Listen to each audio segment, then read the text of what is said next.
This is David Drinks here at the Carlisle Med Gym. This week we're starting a new video series on hip mobility. Hopefully you took some time to watch our last video series where we gave you a number of strategies on how core stability can help you to have better back health as well as performance and movement in everyday life.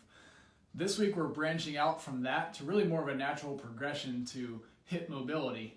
And the hips and the core really have a tight interplay. You can't really have core stability without hip mobility and vice versa. In fact, a lot of the cases where people lack core stability, they also tend to tighten up at the hips and lose hip mobility at the same time. So we want to give you some strategies for not only assessing where your hip mobility is at right now, but some strategies for mobilizing your hips so that you can make sure not only you have good core stability first, but you also have good hip mobility to move from the right places.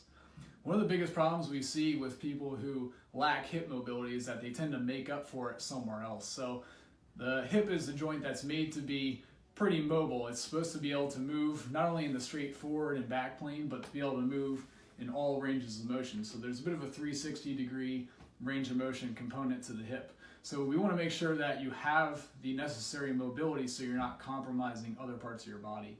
For example, a lot of times if someone lacks the ability to flex their hip forward, so they can't get it up even to 90 degrees, they're going to make up for that if they're going to step up on something. They might not be able to get there with just hip mobility, so they're going to make up for that by rounding their low back so it looks more like this, just to clear that hurdle. So we want to make sure you're not compromising other parts of the body, and typically it's the joints that are supposed to be more stable above and below the hips. So say the lumbar spine, it should be a pretty stable segment like we talked about through our core stability series, is that you're training stability around the lumbar spine. The other segment below the hips is the knees. They should be a pretty stable flex and extend joint, but if you lack hip mobility, you're going to make up for it somewhere else, and sometimes these joints get compromised because of that.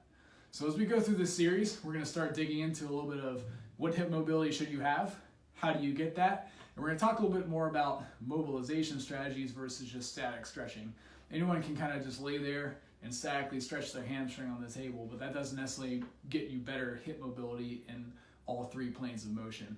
So we want to give you some strategies to mobilize your hips properly and to be able to maintain that hip mobility over the long run so that you can have good core stability, good hip mobility, and everything else branches out from that to help you move better, feel better, and live better. So stay tuned. We're going to go in the coming weeks into some assessments and some mobility strategies for your hips.